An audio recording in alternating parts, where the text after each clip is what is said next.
dengan tema pentingnya keselamatan dan kesejahteraan kerja K3 dalam menjaga produktivitas dan kesejahteraan.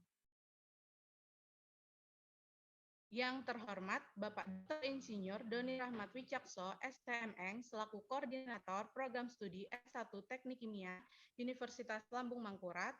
Yang kami hormati Bapak Awali Sir Kautsar Harifram, STMT, selaku Moderator kegiatan webinar K3 tahun 2023.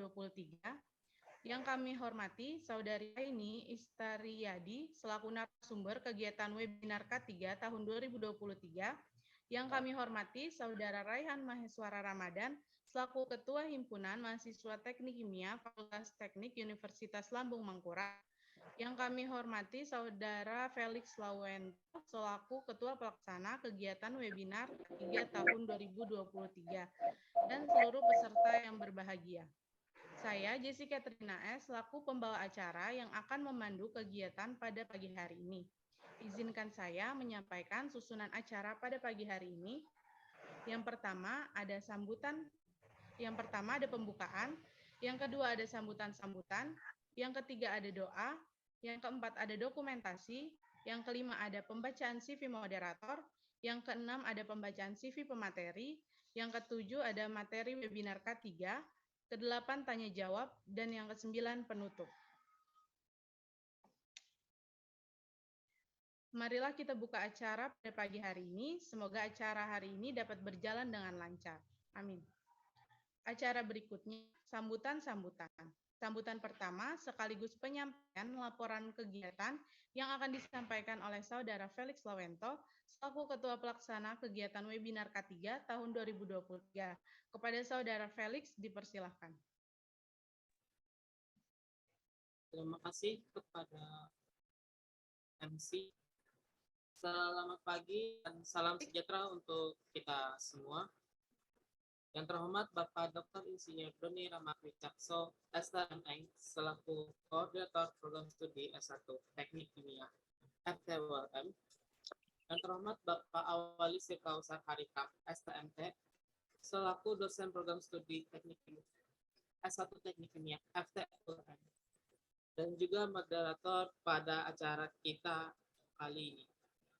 Yang terhormat Bapak Aini Istariyadi selaku Junior Head Inspector IH di PT Indosemen dan juga sebagai pemateri pada acara kita kali ini. Yang terhormat Raha selaku Ketua Mahasiswa Teknik Kimia FTWM. Pertama-tama saya ucapkan terima kasih kepada Tuhan Yang Maha Esa sehingga berkatnya acara ini dapat terlaksana. Saya juga mengucapkan terima kasih kepada peserta yang telah mendaftar. Webinar memiliki tujuan untuk memberikan pengetahuan mendasar tentang K3, khususnya dalam bekerja di pabrik. Diharapkan kepada para peserta dapat mengambil manfaat sebanyak-banyaknya melalui webinar K3 ini. Terima kasih dan selamat mengikuti acara ini. Saya serahkan kepada MC.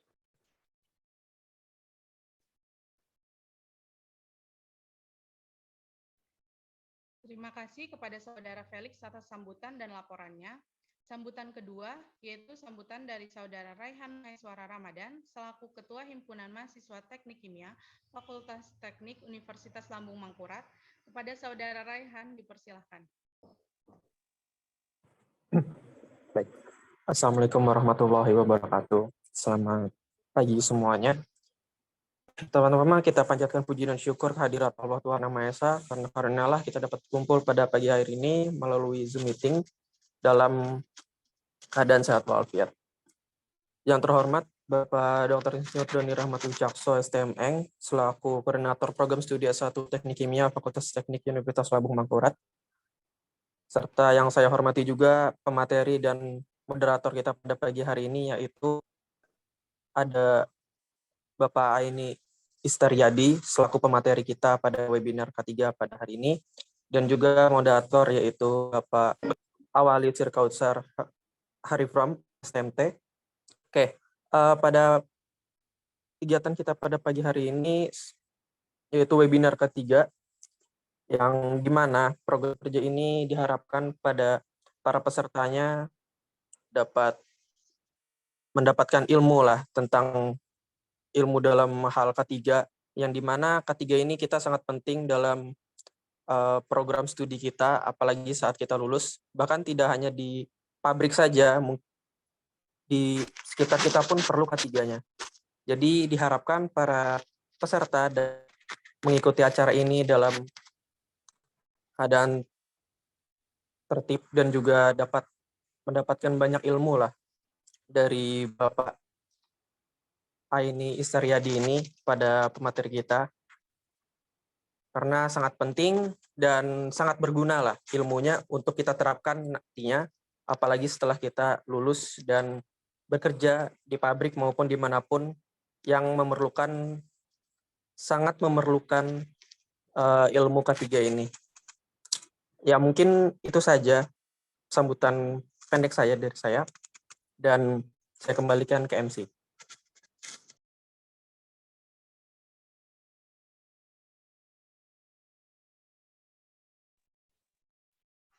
Terima kasih atas sambutannya.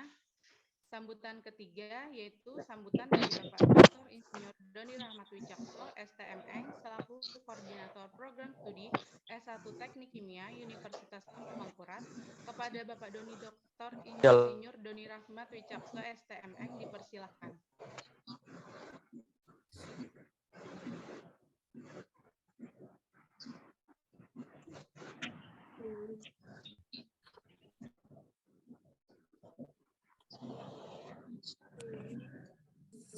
Ya.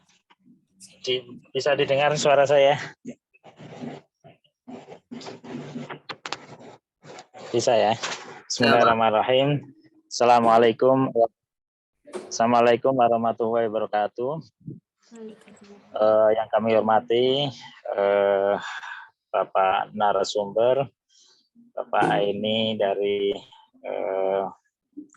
Semen ya, PT Indosemen. Kemudian juga alhamdulillah Bapak Wali Sirkausar selaku juga moderator pada acara hari ini, dan para mahasiswa semua ya yang kami cintai dan kami banggakan. Tidak lupa juga para panitia yang telah menyiapkan acara ini dengan baik ya.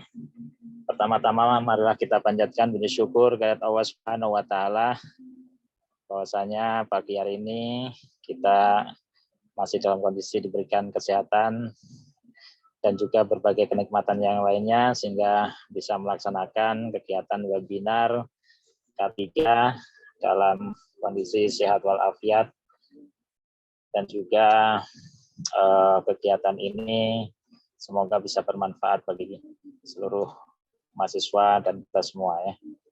Tentunya program studi menyampaikan apresiasi yang sebesar-besarnya ya kepada panitia yang sudah melaksanakan kegiatan ini ya. Kegiatan yang biasanya kita lakukan secara rutin ya setiap tahun ya untuk menambah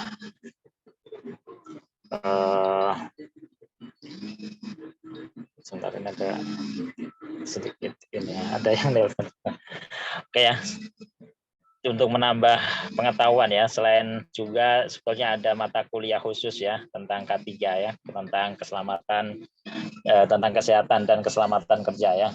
Kita tahu bahwasanya K3 sangat penting ya di dalam khususnya di perusahaan atau di industri yang mana insinyur teknik kimia atau sebagai engineer teknik kimia kita terlibat ya.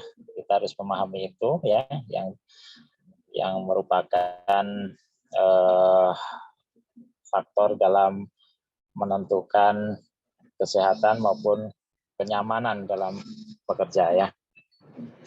Dan kita berharap juga kegiatan ini ya bisa menambah selain yang ada di mata kuliah ya, juga informasi yang penting ya dari narasumber langsung yang ada di industri yang merupakan industri yang terbesar di Kalimantan Selatan, yaitu PT Indosemen ya.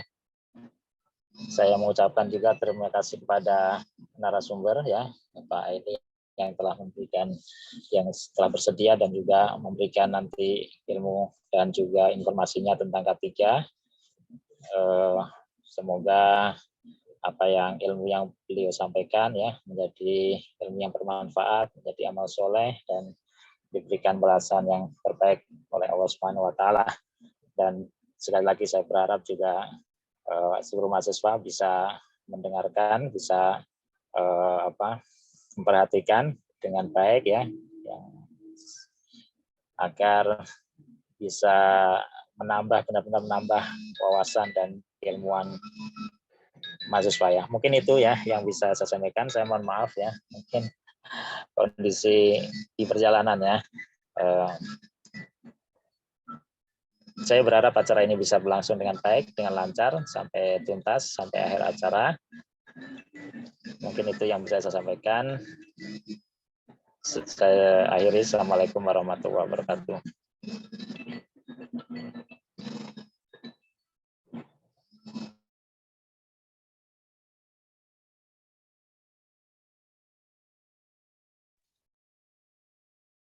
Terima kasih Bapak atas sambutannya. Acara selanjutnya doa.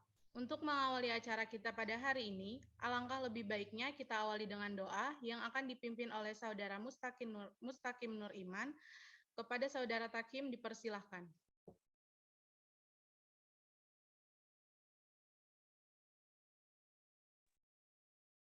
Assalamualaikum warahmatullahi wabarakatuh. Izinkan saya di sini untuk memimpin doa. Doa akan saya pimpin secara Islam dan untuk agama yang lain bisa menyesuaikan. Sebelum kita berdoa, marilah kita mengangkat tangan sebagai bentuk penghambaan kita kepada Allah Subhanahu wa taala. Ila hadratin Nabiyil Mustafa Rasulullah Sayyidina Muhammadin sallallahu alaihi wasallam. Al-Fatihah. Bismillahirrahmanirrahim. Alhamdulillahirabbil alamin arrahmanirrahim maliki yaumiddin. Iyyaka na'budu wa iyyaka nasta'in ihdinas siratal mustaqim siratal ladzina waddallin amin. Amin amin ya rabbal alamin. Bismillahirrahmanirrahim. Alhamdulillahirabbil alamin. Wassalatu wassalamu ala asyrofil anbiya'i wal mursalin wa ala alihi washabihi ajmain. Amma ba'du. Ya Allah, ya Tuhan kami, pada hari yang penuh kebahagiaan ini, serta dengan berkat dan rahmat-Mu, kami dapat berkumpul di tempat ini dengan ketundukan dan kehusyuan memanjatkan puji dan syukur kehadirat-Mu atas segala limpah, nikmat, dan karunia-Mu yang tak terhingga kepada kami. Saya memanjatkan doa permohonan kepadamu. Ya Allah, ya Maha Kuasa, berikanlah kami kemampuan untuk selalu mensyukuri nikmat-nikmat-Mu yang telah Engkau anugerahkan kepada kami. Berikanlah kepada kami kemampuan untuk mengerjakan segala perintah-perintah-Mu, dan berikanlah kami kekuatan untuk selalu meninggalkan dan menjauhi segala larangan-larangan-Mu. Masukkanlah kami kepada golongan hamba-hamba-Mu yang bertakwa dan pandai bersyukur. Ya Allah, ya Rahman, ya Rahim. Pada hari ini kami melaksanakan acara webinar K3. Kami memohon kepadamu ya Allah, ridhoilah dan berkahilah acara kami pada hari ini. Lapangkanlah hati kami dan berikanlah kemudahan sampai kegiatan kami lakukan ini selesai. Jadikanlah apapun yang kami dapat hari ini ya Allah, agar menjadi manfaat yang besar bagi dan berkah untuk umatul muslimin wal umatul muslimin. Ya Allah, ya Aziz, ya Ghafur, berikanlah kami kekuatan untuk memperkokoh persatuan dan kesatuan kami. Jauhkan kami dari perpecahan dan segala bentuk kezaliman yang membuat kami semakin jauh dari ridho-Mu, serta berkah-Mu ya Allah. Ya Allah, anugerahkanlah kepada kami kekuatan dan ketabahan untuk menghadapi segala hambatan dan tantangan. Kuatkanlah hati dan jiwa kami, sehingga kami senantiasa istiqomah dalam jalan-Mu ya Allah. Rabbana dalamna anfusana wa illam taghfir lana wa tarhamna lanakunanna minal khasirin. Rabbana taqabbal minna innaka antal sami'ul alim. wa tub alaina innaka antat tawwabur rahim. Rabbana atina fid dunya hasanah wa fil akhirati hasanah wa qina adzabannar. Subhana rabbika izzati amma yasifun. Wassalamun alal mursalin. Walhamdulillahi rabbil alamin. Taqabbalallahu minna wa minkum taqabbal ya karim. Wassalamualaikum warahmatullahi wabarakatuh.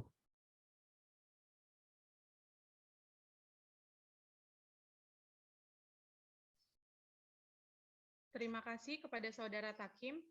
Baik, selanjutnya sesi dokumentasi. Dimohon bagi seluruh peserta diharapkan untuk dapat mengaktifkan kamera selama sesi dokumentasi berlangsung.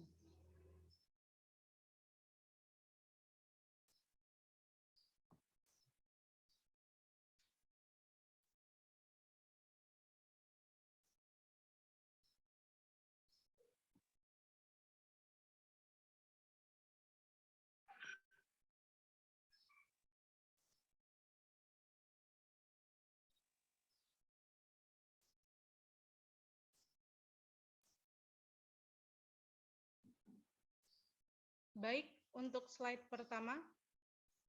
1, 2, 3.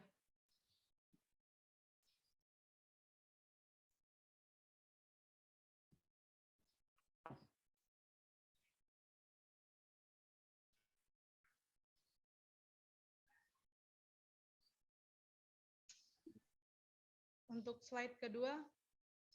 1, 2, 3.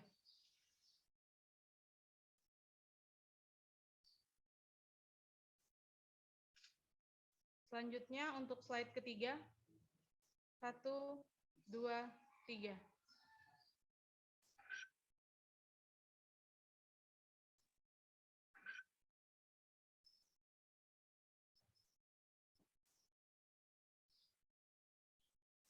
Oke, acara selanjutnya pembacaan CV moderator.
Untuk CV moderator, data pribadi, nama, Awali Sirkautsar Harifram, tempat lahir Banjarbaru, tanggal lahir 30 Oktober 1989, pekerjaan, dosen PSTK ULN. Selanjutnya, pendidikan formal, pada tahun 2007 menempuh pendidikan Sekolah Menengah Atas Negeri 1 Barabai pada jurusan IPA. Pada tahun 2012 menempuh pendidikan Program Sarjana Teknik Kimia, jurusan Teknik Kimia, Fakultas Teknik, Universitas Lambung Mangkurat. Pada tahun 2019 menempuh pendidikan Program Magister Teknik Kimia, jurusan Teknik Kimia, Fakultas Teknik Universitas Diponegoro. Selanjutnya, penelitian, pelatihan, kursus atau seminar. Pada tahun 2014, pelatihan kesehatan dan keselamatan kerja K3 di PT Smart sebagai internal training. Pada tahun 2018 menjadi pembicara pada 3D International Conference on Chemical and Material Engineering di Semarang, Indonesia. Pada tahun 2021 menjadi anggota peneliti dalam hibah utama penelitian ULM, program dosen wajib meneliti 2021 dengan fokus penelitian material dan teknologi membran. Pada tahun 2022 menjadi anggota peneliti dalam hibah utama penelitian ULM, program dosen wajib meneliti 2022 dengan fokus penelitian material dan teknologi membran. Selanjutnya, pengalaman organisasi. Pada tahun 2008 sampai 2009 menjadi anggota Badan Eksekutif Mahasiswa Staf Divisi 3. Pada tahun 2009 sampai 2010 menjadi anggota Badan Eksekutif Mahasiswa Staf Divisi 2. Pada tahun 2010 sampai dengan 2011 menjadi Dewan Kehormatan Himpunan Mahasiswa Teknik Kimia DK Himatekim. Selanjutnya, pengalaman kerja. Pada tahun 2012 bekerja di BMDPX Manufacturing Downstream PT Smart. Pada tahun 2012 sampai 2015 menjadi Supervisor Produksi Refinery and Fractionation Plant di PT Smart. Pada tahun 2020 sampai dengan sekarang menjadi dosen program studi teknik kimia PSTK Universitas Lambung Mangkurat. Selanjutnya, prestasi, penghargaan, dan publikasi. Pada tahun 2022, publikasi pada Proceeding Nasional Lahan Basah ke-7 dengan judul Pemanfaatan Daun Eceng Gondok sebagai sabun cuci motor anti korosi untuk meningkatkan perekonomian masyarakat. Pada tahun 2022, publikasi internasional pada Materials Today Proceeding dengan judul Hollow Fiber Membrane Applied for Sasirangan Wastewater Desalination Integrated with Photocatalysis and Perforation Setup. Demikian CV moderator. Selanjutnya, materi webinar K3 untuk sesi ini akan dipandu oleh Bapak Awali selaku moderator. Kepada Bapak Awali, dipersilakan. Apakah suara saya terdengar? Oke, terima kasih. Terdengar Pak Wali. Iya, terima kasih Pak ini. Apa kabar Pak? Baik Pak, alhamdulillah. Kayaknya malam tetangga deh kayaknya ya. Iya, di sini agak jadi agak noise Pak ya. Iya Pak, bener Pak. Baik Pak, silakan Pak. Oke, baik. Terima kasih kepada MC. Assalamualaikum warahmatullahi wabarakatuh. Waalaikumsalam. Selamat pagi, salam sejahtera untuk kita semua. Pertama-tama saya ingin menyapa dulu ya Bapak dan hadirin sekalian. Yang saya hormati Bapak Doni Rahmat Wijakso selaku Ketua Program Studi Teknik Kimia Universitas Lambung Mangkurat. Kemudian yang terhormat juga pada Bapak Aini Istaryadi selaku pemateri kita hari ini yang nanti akan membagikan kita tentang ilmu dan informasi tentang K3 ya, yaitu keselamatan dan kesehatan kerja. Kemudian yang saya banggakan mahasiswa dan hadirin yang telah mau meluangkan waktu dan berhadir untuk acara hari ini. Baik, langsung saja ini akan saya bacakan untuk CV pemateri kita hari ini. Untuk panitia mohon di-show-kan CV-nya. Baik, pemateri kita hari ini yaitu adalah seorang profesional yang berasal dari PT Indosemen Tunggal Prakasa yang berada di unit unit Tarjun Pak ya ini Pak ya. Betul, Pak. Iya, betul.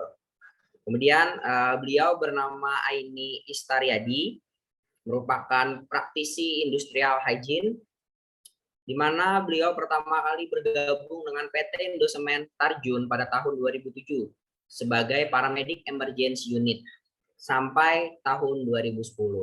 Kemudian pada tahun 2010 sampai tahun 2019 beliau dipercaya untuk menangani bagian hypercare paramedik. Selanjutnya pada tahun 2019 sampai tahun 2020 beliau dipercaya menjadi environment inspector. Kemudian selanjutnya untuk kondisi yang sekarang ya, dari tahun 2020 sampai sekarang, beliau menjadi junior health inspector dan juga industrial hygiene.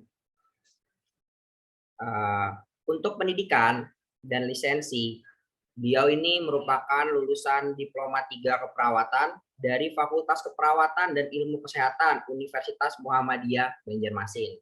Mungkin waktu Bapak dulu masih stikes, Pak ya? Betul, Pak. Iya. Iya. Sekarang sudah berubah menjadi Universitas Muhammadiyah Banjarmasin.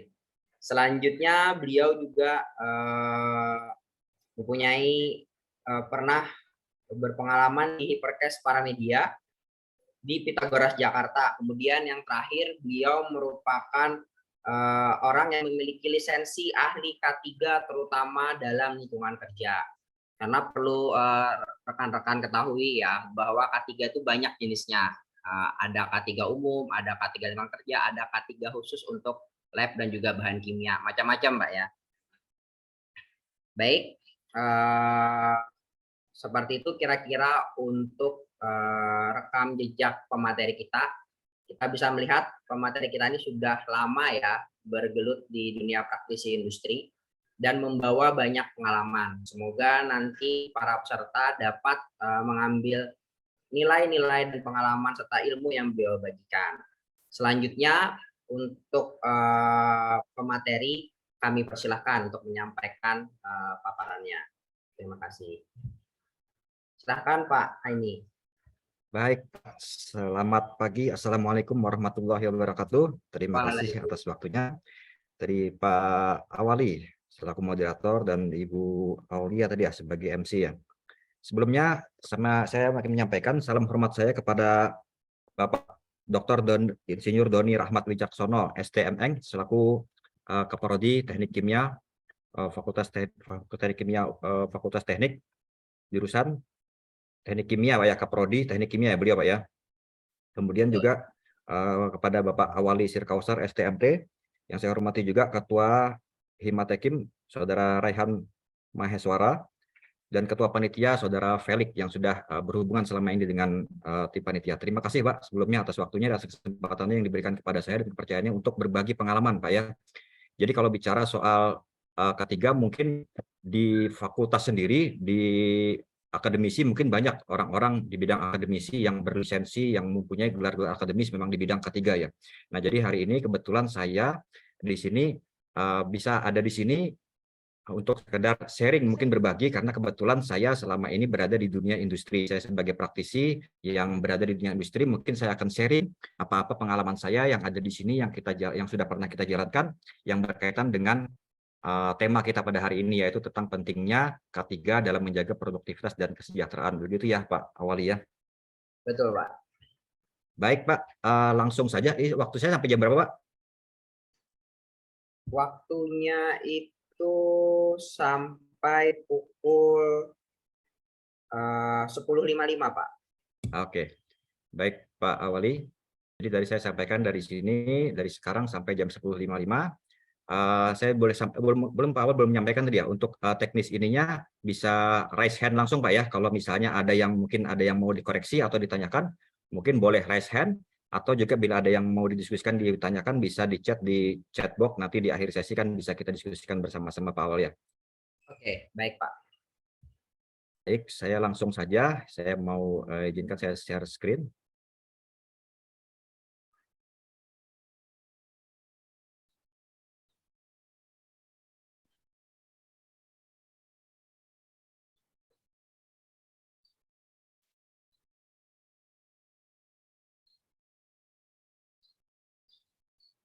Sudah terlihat, Pak?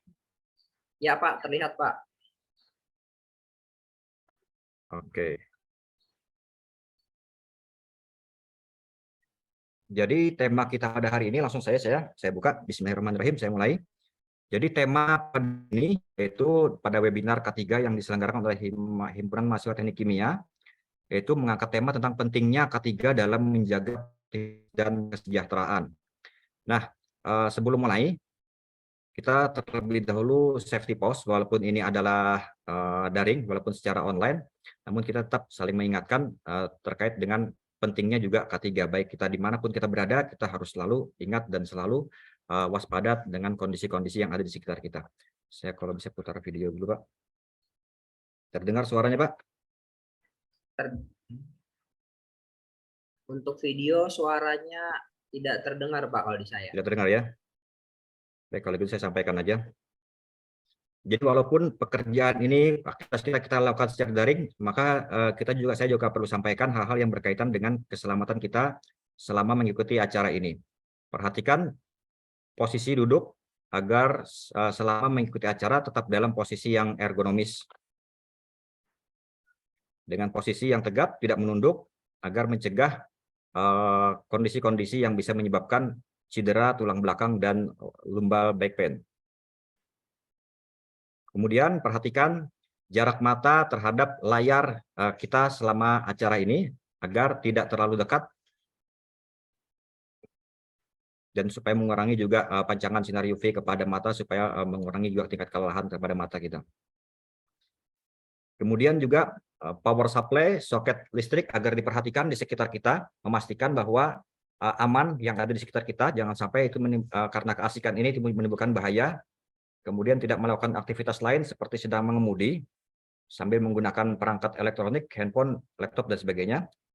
Kemudian mengistirahat mata dengan metode 20-20-20, yaitu setelah 20 menatap layar monitor, istirahatkan mata selama 20 detik dengan memandang sejauh 20 kaki atau sejauh 6 meter. Kemudian juga lakukan peregangan, merileks agar tubuh secara rileks setelah beraktivitas secara monoton di depan monitor. Terima kasih, demikian safety post yang saya sampaikan. Kita lanjut ke materi kita pada hari ini. Nah, langsung saja untuk yang pertama, keselamatan dan kesehatan kerja. Kita mulai dari definisinya dulu ya.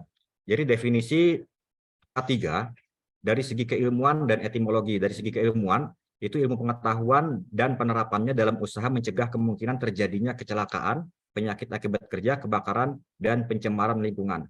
Nah, secara etimologi, K3 itu adalah suatu upaya perlindungan agar tenaga kerja selalu dalam keadaan selamat dan sehat dalam melakukan pekerjaan di tempat kerja dan orang lain yang memasuki tempat kerja. Jadi, poinnya, keselamatan dan kesehatan kerja ini adalah dua poin, bukan hanya tentang keselamatan, tapi juga mencakup tentang kesehatan kerja yang ada di manapun kita berada.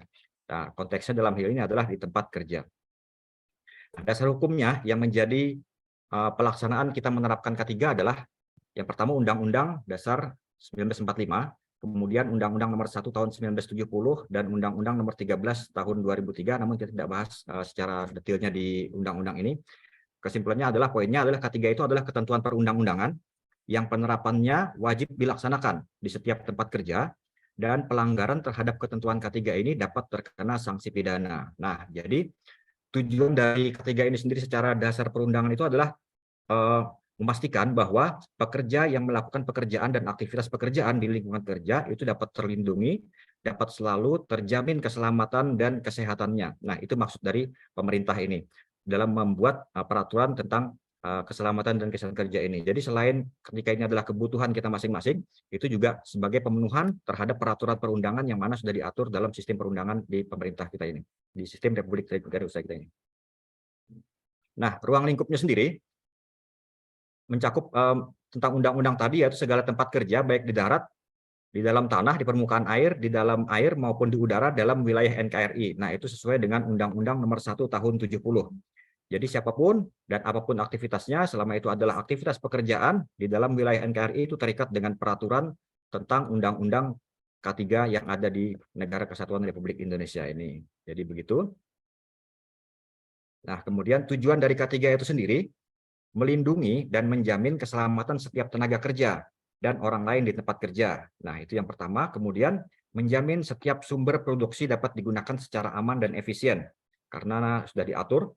Kemudian meningkatkan kesejahteraan dan produktivitas nasional. Nah, ini dari tujuan K3 ini yang sesuai dengan tema kita pada hari ini ya. Jadi bagaimana pentingnya K3 terkait dengan untuk kesejahteraan dan produktivitas secara nasional. Dari tema kita menyebutkan seperti itu tentang bagaimana pentingnya K3 yang dalam materi ini akan kita bahas, akan saya coba sampaikan. Itu sesuai dengan tujuan K3 yang tercantum dalam Undang-Undang Nomor 1 Tahun 70. Nah, kemudian berikutnya, ini adalah skema tentang bahaya di tempat kerja. Setiap aktivitas yang melibatkan tenaga kerja, alat kerja, bahan kerja, yang dimana di dalamnya terdapat proses sebuah pekerjaan, maka di dalam proses tersebut pasti terdapat bahaya di tempat kerja. Nah, bahayanya sendiri terbagi dua, yaitu bahaya keselamatan dan bahaya kesehatan. Mungkin selama ini kita udah sangat sering ya mendengar tentang safety ya, tentang bahaya, keselamatan, tentang awareness tentang keselamatan di tempat kerja. Sudah kampanyenya di mana-mana, ada bulan K3 segala macam. Nah, itu sudah sangat populer tentang keselamatan kerja di tempat kerja. Mungkin kawan-kawan semua di sini sudah sangat familiar dengan hal itu. Namun untuk kesehatan, bahaya kesehatan di tempat kerja, saya rasa masih kurang mendapat perhatian, khususnya di Indonesia ya. Jadi bila kita bicara K3, seolah-olah mindset-nya adalah safety, seolah-olah adalah keselamatan, kebakaran, kecelakaan, hanya itu. Nah, belum menjadi perhatian publik banyak secara menyeluruh tentang bahaya kesehatan di tempat kerja. Nah, di sini saya coba akan sampaikan lebih banyak mengenai tentang bahaya kesehatan di tempat kerja ini. Nah, kemudian, ini karakter bahayanya. Ada dua macam di tempat kerja, yaitu bahaya keselamatan dan bahaya kesehatan. Bahaya keselamatan itu seperti kebakaran, kecelakaan, sedangkan bahaya kesehatan itu adalah bahaya-bahaya yang ditimbulkan akibat pekerjaan yang menyebabkan penyakit akibat kerja. Ada bermacam-macam penyakit akibat kerja yang mungkin terjadi, yang bisa berpotensi terjadi di tempat kerja sesuai dengan karakteristik pekerjaan dan bahan dan alat kerjanya. Nah, ini pentingnya kita mengetahui dan mengidentifikasi bahwa apa-apa sih bahaya, ada bahaya apa sih di sekitar kita. Nah, itulah yang penting untuk kita ketahui. Jadi dimanapun kita berada, risiko-risiko bahaya itu selalu mengancam kita. Yang perlu kita waspadai adalah, yang perlu kita ketahui adalah kita menanamkan pengetahuan dan kepedulian kita terhadap apa-apa yang menjadi sumber bahaya. Seperti diilustrasikan di gambar ini. Mungkin bahaya ada di sekitar kita, tapi kita juga tetap kita punya dasar, kita punya awareness bagaimana tentang bahaya tersebut. Nah, untuk yang pertama, untuk bahaya keselamatan sendiri, yaitu tadi contohnya misalnya bahaya kecelakaan, kebakaran. Nah, itu terkait dengan teori domino kecelakaan. Jadi yang pertama, faktor yang pertama yang mempengaruhi teori domino ini, yang mempengaruhi tentang bahaya kesehatan itu adalah kurangnya kontrol. Jadi kontrol itu bermacam-macam. Kontrol baik itu dari pimpinan, dari atasan, dari yang membuat standar. Nah, itu adalah kontrol dan supervisi terhadap pekerjaan yang kita lakukan. Seperti misalnya mengenali area kegiatan. Nah, kita mengontrol area kita mengenali nggak area kita di situ. Kemudian membuat standar-standar prosedur tentang di area kerja. Kemudian membuat standar tanggung jawab, SOP, menilai unjuk kerja berdasarkan standar sebagai norma, kemudian mengevaluasi efek-efek dan standar bahaya-bahaya kesehatan dan mengoreksi terhadap penyimpangan-penyimpangan yang terjadi. Nah, ini penting sebagai bekal kawan-kawan semua yang nantinya sebagai engineer, chemical engineer, yang tentunya pasti ketika ke tempat kerja itu berhubungan dengan segala macam bahaya di tempat kerja. Begitu ya, bukan begitu ya Pak Awal ya? Pak Awal juga udah pernah sebagai praktisi di dunia industri. Udah setiap harinya mungkin disadari atau tidak, itu adalah bersinggungan, bersentuhan, berproses dengan yang namanya bahaya-bahaya di tempat kerja, baik itu bahaya keselamatan ataupun bahaya kesehatan. Jadi di sini juga sama-sama kita mengingatkan kawan-kawan di sini yang calon-calon mungkin sebagai praktisi, nantinya sebagai engineer di tempat kerja atau dimanapun berada, agar memahami tentang kondisi-kondisi yang akan nantinya dijalani. Misalnya seperti tadi yang di poin pertama tadi, kurangnya kontrol itu juga menyebabkan menjadi salah satu teori dalam menyebabkan kecelakaan dan kesakitan di tempat kerja. Kemudian yang kedua ada faktor manusia dan pekerjaan. Itu juga menjadi salah satu domino yang menyebabkan kecelakaan atau bahaya di tempat kerja. Suatu faktor dari manusia itu kurangnya pengetahuan dan keahlian. Nah, ini yang saya sampaikan tadi sebelumnya. Perlu pada kita tenaga-tenaga yang mungkin nantinya akan terjun ke dunia kerja, ke dunia industri, ataupun apapun itu memahami, meningkatkan pengetahuan dan keahlian tentang apa-apa yang bakal kita kerjakan, apa tentang risiko lingkungan kerja kita itu. Nah, kemudian juga sikap yang salah, sikap yang tidak benar juga menjadi faktor manusia yang menjadi risiko bahaya dari teori domino ini. Kemudian ada faktor pekerjaan, kurangnya standar, kurangnya prosedur. Nah, itu juga dari faktor pekerjaan, karena setiap pekerjaan semestinya itu adalah harus, mungkin wajib mempunyai prosedur dan SOP dalam melakukan pekerjaan tersebut. Nah, kemudian berikutnya ada kondisi dan tindakan tidak aman. Itu juga merupakan salah satu faktor dalam teori domino kecelakaan kerja.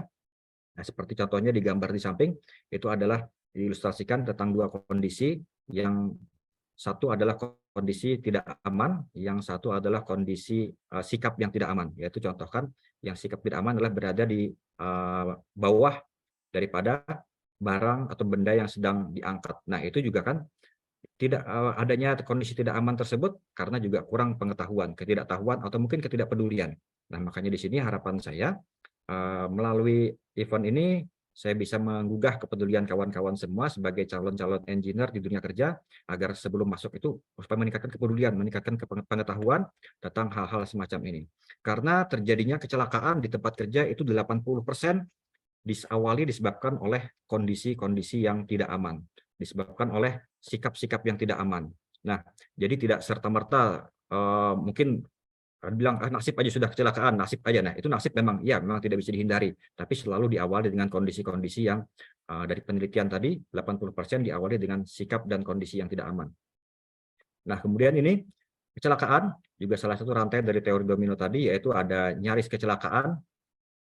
Nah, kejadian yang tidak diinginkan yang menyebabkan atau memiliki potensi untuk menyebabkan cedera atau kerusakan atau gangguan pada alat operasi, seperti diilustrasikan pada gambar di samping, itu ada near miss atau hampir kejadian, dan kemudian sudah kejadian kecelakaan. Nah, itu juga yang akibatnya juga mengakibatkan gangguan dan cedera, yang akibatnya juga kepada institusi, itu menyebabkan, baik institusi ataupun pribadi, itu menyebabkan kerugian dalam hal biaya, pasti Pak ya.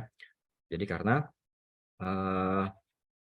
yang namanya kerusakan, yang namanya kecelakaan, pasti menimbulkan kerugian.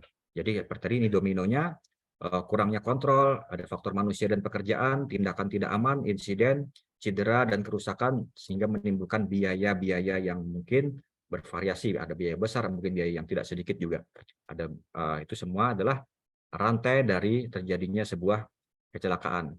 Nah, ini tadi yang saya sampaikan sebelumnya, bahwa tidak ada yang kebetulan, mungkin tidak ada yang berdiri sendiri. Dari layar saudara sekalian terlihat ini adalah segitiga insiden. Ini adalah penelitian yang dari sini disimpulkan bahwa setiap 600 kejadian nyaris terjadi kecelakaan atau near miss, itu 30 diantaranya adalah menyebabkan kerusakan harta benda, kerusakan properti, peralatan kerja, dan sebagainya. Nah, jadi setiap ada 600 kejadian yang terjadi di sekitar kita, 600 near miss, itu 30 diantaranya, 30 kasus diantaranya adalah menyebabkan kerusakan harta benda. Dan dari 30 itu, 10 diantaranya itu adalah menyebabkan cedera ringan. Dari 10 tadi yang cedera ringan, itu 1 di antara 10 itu cedera yang mengakibatkan kehilangan waktu. Dalamnya adalah lost time, sampai dengan lost time, sampai dengan meninggal dunia. Jadi kasus-kasus kecelakaan tersebut, seperti saya bilang sebelumnya, tidak berdiri sendiri. Tidak tiba-tiba tidak ada kondisinya aman, tiba-tiba langsung jatuh ke satu, langsung kecelakaan berat. Tidak seperti itu. Jadi teorinya dan pada prakteknya, pada best practice di lapangan, kejadiannya memang seperti itu. Ketika terjadi satu kecelakaan berat, sebelumnya pasti sudah pernah terjadi di kisaran 10 kecelakaan yang menyebabkan cedera ringan. Dan dari 10 itu pasti sebelumnya sudah pernah terjadi kecelakaan atau hal-hal yang menyebabkan kerusakan peralatan, harta benda, dan sebagainya. Nah, dari 30 kasus tersebut, sebelumnya sudah terjadi 600 near miss. Nah, teorinya dan best practice-nya seperti itu. Jadi, kasus-kasus kecelakaan, kasus-kasus kejadian near miss itu tidak berdiri sendiri, seperti saya bilang, selalu diawali dengan kondisi-kondisi tidak aman dan sikap-sikap yang tidak aman. Nah, jadi seperti itu, saudara-saudara, Bapak Ibu sekalian. Nah, kemudian kita beralih ke bahaya kesehatan. Di tempat kerja, selain bahaya keselamatan, itu juga terdapat bahaya kesehatan. Yang saya bilang tadi ada masih kurang populer ya, mungkin di kalangan dunia kerja, bahkan saya katakan bahwa di tempat saya saja masih kurang, yang itulah masih yang saya harus bekerja keras untuk mengkampanyekan tentang bahaya kesehatan ini. Jadi bahaya kesehatan di tempat kerja itu ada 5. Bapak Ibu sekalian, ada bahaya fisika, bahaya kimia, bahaya biologi, bahaya psikososial, dan bahaya ergonomi. Nah, kenapa ini menjadi kurang populer atau kurang mendapat perhatian? Karena beda karakternya antara bahaya keselamatan dengan bahaya kesehatan ini, Bapak Ibu sekalian. Orang begitu aware dengan bahaya keselamatan, karena sifat dari bahaya keselamatan itu yang sifatnya ketika terjadi paparan bahaya, itu akibatnya langsung dirasakan. Seperti tadi, mungkin ada benda jatuh karena kondisi tidak aman. Itu langsung terjadi near miss, kecelakaan kerja, atau mungkin terjadi kecelakaan kerja, atau mungkin terjadi cedera. Nah, itu efeknya langsung dapat dirasakan. Akibatnya juga langsung dapat dirasakan oleh lingkungan sekitar ataupun di tempat kerjanya, terhadap lingkungan kerjanya, terhadap diri pekerja itu sendiri. Nah, makanya itu sangat mendapat perhatian, semua pihak mengkampanyekan dari level mungkin top manajemen sampai dengan karyawan begitu perhatian karena risikonya langsung terjadi. Itu yang beda karakternya dengan bahaya kesehatan di tempat kerja. Nah, sedangkan karakteristik bahaya kesehatan di tempat kerja itu paparannya sedikit, berlangsungnya terus-menerus dalam jangka waktu lama, akibatnya akan terjadi dalam jangka waktu yang lama juga, seperti itu, Pak. Jadi Pak Awal yang selama ini juga sudah pernah berkecimpung di dunia industri pasti sudah paham betul dengan kondisi-kondisi itu, Pak. Jadi kayak bahaya keselamatan itu gitu awalnya ketika ada kejadian udah langsung heboh luar biasa. Tapi bahaya kesehatan sementara kita hari-hari mungkin terpapar dengan chemical, hari-hari terpapar dengan bising, dengan debu, mungkin masih orang menganggap itu biasa-biasa saja gitu kan. Padahal itu efeknya adalah jangka panjang. Itu penting mendapat perhatian karena tadi karakternya beda, sementara efeknya sama-sama bahaya. Sama-sama menyebabkan cedera, menyebabkan cacat, menyebabkan kematian. Sama, Pak. Cuma bedanya langsung. Yang kecelakaan kerja itu mungkin akibatnya langsung, yang kesehatan kerja itu akibatnya setelah 5-10-20 tahun yang akan datang. Nah, itu juga kawan-kawan sekalian untuk mendapat perhatian, merubah mindset tersebut yang nantinya kawan-kawan ini yang nanti masuk dunia kerja, masuk ke apapun itu, untuk menanamkan mindset ini bahwa bahaya kesehatan itu juga mempunyai bahaya yang tidak bisa dipandang sebelah mata. Akibatnya juga bisa menyebabkan kecacatan, bisa menyebabkan penyakit akibat kerja yang bisa juga mengganggu produktivitas dan kinerja dari orang tersebut gitu. Nah, ini dia karakteristik bahaya kesehatan yang saya bilang tadi. Saya katakan jadi durasi pajanan, dosis pajanan, kondisi individu, juga efek kesehatan akut atau kronik dan gaya hidup itu juga berpengaruh. Makanya juga beda-beda. Orang mengatakan mungkin aku tadi nggak apa-apa kok, aku tadi bisa aja, aku tadi kena bising nggak apa-apa, aku tadi kena bahan kimia nggak apa-apa. Mungkin beda-beda. Jadi orang yang lain nanti ada yang mungkin habis masuk shift malam, aku biasa-biasa aja kok. Dia tidak punya riwayat kondisi individual. Dia tidak punya kondisi-kondisi akut atau kronik. Sementara orang yang lain itu kondisinya berbeda. Dia mungkin biasa merasakan efeknya dalam beberapa hari, beberapa minggu, namun orang lainnya dia tidak akan merasakan efeknya dalam beberapa tahun ke depan. Nah, itu dia yang menjadi tantangan kita karena karakteristik bahaya kesehatan itu juga berbeda-beda setiap individunya. Jadi dosis pajanan juga berbeda. Saya tadi ke sana, ke lingkungan kerja yang ini, kondisi ini tidak apa-apa.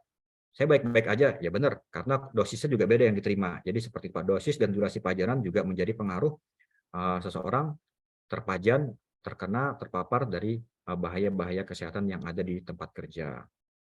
Nah, ini contoh salah satu bahayanya saya coba jelaskan sedikit. Bahaya fisika. Jadi tadi ada 5 bahaya kesehatan di tempat kerja. Yang pertama coba saya sampaikan itu ada bahaya dari kategori bahaya fisika. Itu yang terjadi di tempat kerja yang kemungkinan ada di tempat kerja, tergantung tempat kerjanya, itu ada bahaya iklim kerja, yaitu iklim kerja baik itu panas ataupun iklim kerja dingin. Seperti di gambar juga terlihat. Nah, kebetulan di tempat kerja saya bekerja itu terdapat iklim kerja panas seperti ini, yang dia berhadapan dengan tungku yang panas, yang saya juga harus memastikan kondisi kerjanya sebelum memasuki area kerja, setelah bekerja, itu harus dimonitor terus-menerus. Nah, mungkin kalau seandainya tidak dikampanyekan, mungkin orang biasa-biasa aja. Aku biasa aja kok ke situ, masuk ke situ, ntar keluar juga paling udah selesai, udah nggak panas lagi, udah beres. Padahal dia memberikan efek jangka panjang kepada pekerja tersebut. Kemudian ada lagi bahaya fisik di tempat kerja, yaitu kebisingan. Nah, ini mungkin yang sangat umum nih. Hampir di semua tempat kerja yang ada mesin, ada aktivitas fisik, kemungkinan akan banyak menerima kebisingan gitu ya. Levelnya macam-macam, ada yang bising banget, ada yang bisingnya sedikit, nah macam-macam ya. Ini tadi yang saya bilang tadi, dosis dan durasi pajanannya berbeda-beda. Hampir semua tempat kerja mempunyai bahaya fisika dari aspek kebisingan ini. Nah, kebisingan ini juga ada ininya lagi kan ya, ada ketentuannya lagi, ada ketentuan, ada nilai ambang batas berapa yang kita bisa masuk, berapa kita yang bisa aman, berapa lama kita bisa bekerja. Nah, itu semua diatur dalam undang-undang yang saat ini terupdate adalah dari Peraturan Menteri Tenaga Kerja Nomor 5 Tahun 2018. Di situ diatur standar dari bahaya-bahaya fisika dan semua bahaya kesehatan ini. Salah satunya tadi bahaya kebisingan. Kalau tidak dilakukan pengukuran, kita tidak akan tahu. Kalau tidak akan dilakukan sampling, tidak diteliti, kita tidak akan tahu seberapa besar bahaya di tempat kerja tersebut. Bahaya kebisingan kalau sekali 2 kali mungkin nggak apa-apa gitu ya. Tanpa APD mungkin nggak apa-apa kan sekali. Benar, bisa aja, bisa iya, bisa enggak. Tergantung tadi dia memenuhi atau tidak batas nilai ambang batasnya ketika dia bekerja di area tersebut. Nah, kemudian ada lagi yang merupakan bahaya fisika, yaitu getaran, juga bisa menyebabkan berbagai macam penyakit yang dirasakan dalam jangka waktu panjang, tidak saat ini gitu. Kemudian ada gelombang radio atau gelombang mikro, kemudian sinar ultra ungu, UV, medan magnet statis. Nah, ini biasanya pada kawan-kawan yang bekerja di bagian elektrik itu juga rawan terpapar medan magnet statis karena ada trafo-trafo yang besar biasanya yang memberikan paparan kepada tubuh selama bekerja. Ada tekanan udara, kemudian ada juga pencahayaan. Ini adalah bahaya-bahaya dari kategori bahaya fisika di tempat kerja. Nah, kemudian yang kedua ada bahaya kimia. Bahaya kimia bentuknya bermacam-macam. Ada yang bentuknya partikulat, aerosol, dust, fume, mist, smoke, ada gas, ada berupa vapor. Nah, bahan kimia yang umum biasanya digunakan di industri ini adalah seperti solvent. Pak Awali sangat familiar dengan solvent pasti kan. Nah, kemudian ada logam berat. Kemudian ada asam basa, pestisida, bermacam-macam tempat kerja, bahan kimia yang digunakan juga bermacam-macam. Karakteristiknya juga bermacam-macam bahan kimia. Ada yang dia bisa terserap melalui kulit, ada yang terserap melalui inhalasi, ada yang tertelan melalui makanan, juga bermacam-macam. Sifat paparannya juga bermacam-macam. Semua itu tercantum dalam ada ketentuan, baik kita biasa ambil dari ada Permenaker juga ada, dari ECGS dari luar juga ada. Namun dari setiap bahan kimia biasanya kan mempunyai yang namanya safety dataset ya. Safety dataset ya, yang menyatakan bahaya-bahaya dan karakter-karakter dari bahan kimia yang digunakan tersebut. Nah, saya di sini mencontohkan di tempat saya bekerja itu juga banyak terdapat bahan kimia, salah satunya adalah silika, salah satunya silika yang berpotensi menyebabkan silikosis dalam jangka waktu lama. Jadi silikosis itu semacam pasir silika yang berasal dari material bahan baku dalam membuat semen. Itu dia mempunyai karakter kristal yang begitu kuat ya, begitu tajam, yang dapat melukai saluran pernapasan bila mana itu terhirup ke dalam saluran napas. Jadi debu juga bermacam-macam. Ada debu, mungkin debu biasa, debu ini ada debu silika. Nah, kita tidak tahu yang mana yang mungkin debu batu bara, debu silika, debu asbes, kita tidak tahu kalau tidak dilakukan pengukuran dan sampling di area tempat kita bekerja. Nah, cuma kita bisa memetakan, seperti saya bilang tadi, saya bekerja di industri pabrik semen. Chemicalnya apa saja di sini? Salah satunya adalah yang terbesar dari bahan bakunya, yaitu dari pasir silika tadi. Pasir silika terdapat di salah satu material untuk bahan baku pembuatan semen, makanya kita sangat mewaspadai tentang adanya risiko penyakit akibat bekerja dari penyakit silikosis yang berasal dari pasir silika. Karena materialnya sangat kecil, bisa berterbangan di area di udara bebas, bisa terhirup kapan saja bila tidak dilakukan pengendalian dengan benar. Nah, kemudian setelah bahaya kimia, berikutnya ada bahaya biologi. Bahaya biologi di tempat kerja itu dari mikroorganisme atau toksinnya, misalnya bakteri, virus, parasit, kemudian dari penyakit menular yang ditularkan oleh vektor, kemudian dari toksin dari hewan-hewan yang berada di tempat kerja, kemudian seperti yang kemarin juga baru aja kita lewati, yaitu masa pandemi COVID, itu juga merupakan bahaya biologi yang bila mana penularannya terjadi di tempat kerja, itu juga namanya juga bahaya penyakit akibat kerja. Nah, kemudian berikutnya ada bahaya ergonomi. Nah, bahaya ergonomi. Apakah kita menyadari setiap hari kita terpapar bahaya ergonomi? Ya, bahaya ergonomi itu selalu ada pada kita dimanapun kita berada. Setiap terjadi interaksi antara manusia dan alat kerja, bahan, alat peralatan, proses kerja, itu selalu terjadi bahaya potensi ergonomi. Jadi bahaya ergonomi itu terjadi bila cara kerja, posisi kerja, dan postur tubuh yang tidak sesuai saat melakukan pekerjaan. Nah, karena alat kerja biasanya yang kita pakai itu kan alatnya general ya, bukan alat pribadi perorangan. Jadi contoh misalnya kita punya kursi kerja aja. Nah, kursi kerja itu adalah punya kita masing-masing. Di tempat kerja punya kita masing-masingnya. Tapi produsennya mungkin membuat kursi kerjanya dari luar negeri misalnya. Nah, itu ukurannya adalah sesuai untuk antropometri orang luar negeri nih. Jadi pemilihan kursi, pemilihan stasiun kerja, usahakan yang bisa dilakukan adjustment, bisa dilakukan penyesuaian untuk posisi postur kita yang paling nyaman gitu. Nah, alat kerja juga, alat kerja yang sedang kita gunakan belum tentu sama, belum tentu sesuai dengan apa yang kita rasakan kenyamanannya, belum tentu sesuai dengan postur tubuh kita. Namanya alat dibuat massal, tidak untuk masing-masing perorangan, tidak di request by request berdasarkan ukuran antropometri per orang. Nah, makanya disitulah terjadi potensi-potensi bahaya ergonomi. Nah, ini yang kedua, desain alat kerja dan tempat kerja tidak sesuai dengan antropometri tenaga kerja. Ya, seperti itu memang kondisinya. Nah, kemudian pengangkatan beban yang melebihi kapasitas kerja. Nah, di sini juga sering terjadi dalam keseharian.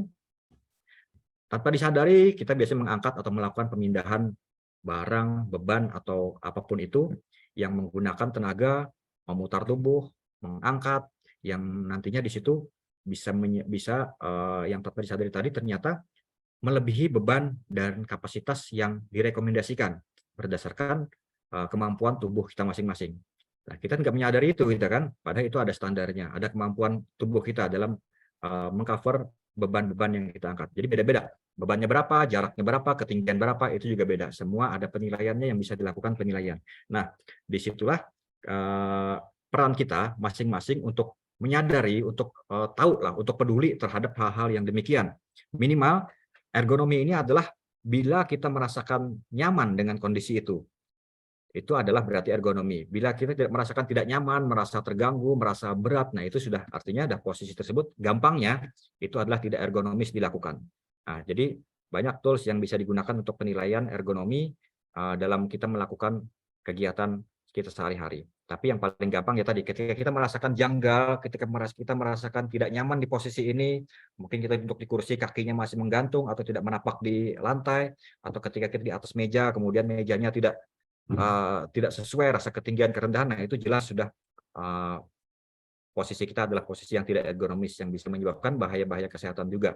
Salah satunya adalah lumbal back pain, ada low back pain, ada kemudian mungkin yang orang sering populer adalah saraf terjepit. Nah, itu akibat-akibat yang disebabkan oleh bahaya-bahaya ergonomi dari pekerjaan atau dari aktivitas sehari-hari. Nah, kemudian ada lagi yang kelima, yaitu bahaya psikososial. Bahaya psikososial juga semua orang yang berinteraksi dengan manusia, dengan alat kerja itu, dengan suatu pekerjaan, dengan suatu aktivitas itu mempunyai potensi paparan bahaya psikososial. Jadi ada beberapa yang dinilai dalam bahaya psikososial itu, salah satunya yaitu nomor satu yang ketidakjelasan peran, kemudian ada konflik peran, kemudian ada beban kerja berlebih, pengembangan karir, tanggung jawab terhadap orang lain, dan hubungan di tempat kerja.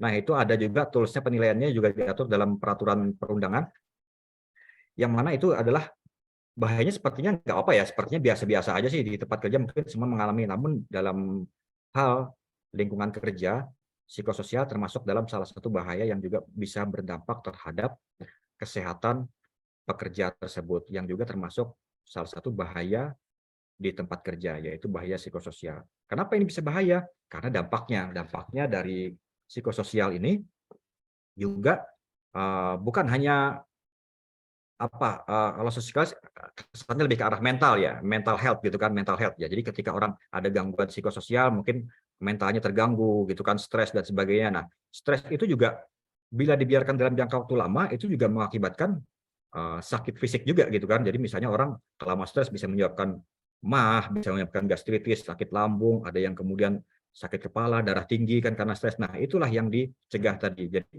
kenapa kita mengidentifikasi juga bahaya psikososial di tempat kerja, karena dampaknya secara jangka panjang itu juga bisa menyebabkan penyakit-penyakit secara fisiologis di tubuh pekerja tersebut.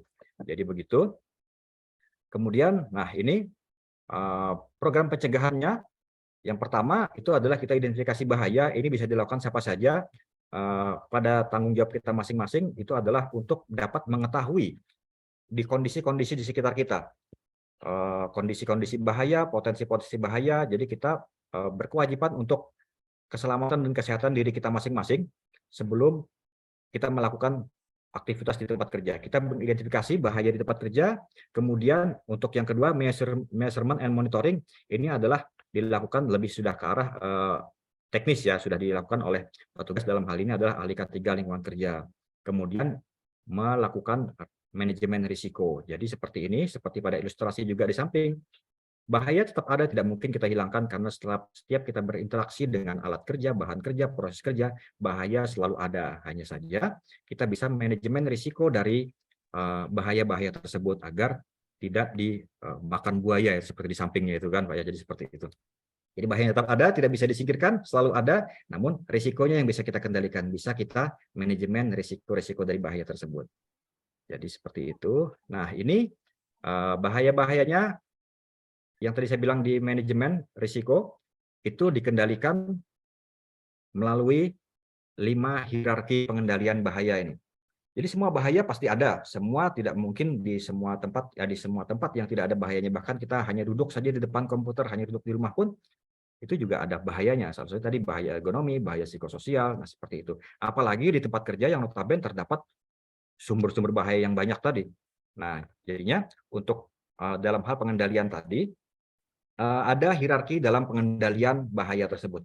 Jadi ada 5 tingkatan, mungkin sudah dipelajari, sudah fasih ya di kawan-kawan semua yang di teknik kimia, karena ada mata kuliahnya juga ya Pak ya di K3 itu, yaitu yang pertama saya coba mengulang lagi, ada eliminasi, substitusi, rekayasa teknis, pengendalian administrasi, dan yang terakhir adalah APD.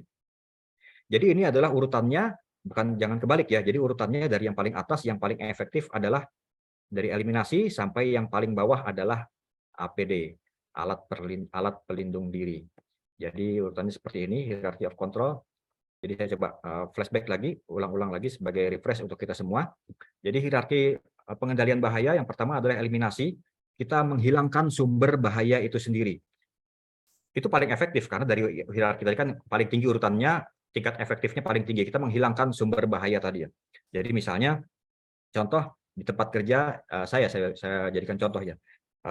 Ada sumber bising yaitu dari roller bell conveyor. Nah, itu bisingnya juga lumayan sih di atas melebihi nilai ambang batas. Kemudian ini bahaya bising, paling gampang ya, bahaya bising di tempat kerja tadi. Yang pertama adalah pengendaliannya adalah kita hilangkan sumber bisingnya. Mungkin nggak sih dihilangkan? Nggak mungkin gitu kan. Karena seandainya bisa dihilangkan sumber bisingnya, apa sumber bisingnya tadi? Dari motor, dari rollernya, dari belnya dihilangkan. Kalau bisa dihilangkan, sangat efektif. Tentu bisingnya sudah tidak ada sama sekali kalau dihilangkan. Tapi itu tidak mungkin. Karena proses produksinya seperti itu. Menggunakan proses yang seperti itu. Lalu kita turun kepada level yang kedua, yaitu substitusi. Mengganti bahan alat yang bisa menyebabkan menjadi sumber bahaya tersebut. Nah, contoh tadi, sumber bising, salah satunya adalah menggunakan roller yang terbuat dari metal. Jadi bisingnya lumayan ya, karena dia bersentuhan antara metal dengan metal dengan material, lumayan ya, kelontang, bisingnya impulsif terus-menerus sepanjang hari selama 24 jam. Nah, itu dilakukan pengendalian dengan cara substitusi. Diganti dengan roller dan bel yang terbuat dari rubber, dari karet. Itu sangat mengurangi dan mereduksi bisingnya. Nah, itulah yang dimaksud dengan pengendalian tadi. Jadi sudah bisa dari segi aspek bising, di conveyor tadi sudah bisa disubstitusi sumber bisingnya dengan menggunakan roller bell yang berbahan karet, sehingga bisingnya hilang, sehingga bisingnya minimal jauh berkurang karena dilakukan penggantian terhadap sumber bisingnya tadi. Nah, seandainya tidak bisa nih, seandainya tidak bisa juga, ada motor ternyata masih ada bisingnya juga, belum bisa hilang. Kenapa belum bisa hilang bisingnya? Karena masih ada motornya nggak bisa diganti nih. Motornya tetap nggak bisa diganti pakai motor karet, nggak bisa pakai motor kertas, nggak bisa. Motornya tetap dari logam ya, dari metal tetap. Kita turun kepada pengendalian yang ketiga, yaitu engineering control. Nah, di sini diilustrasikan di kandang buayanya gitu kan. Nah, jadi sama halnya yang dilakukan di situ, di tempat kami. Jadi ada motor di sana yang masih menyebabkan bising sampai ke area kerja, sampai ke lingkungan masyarakat bisingnya.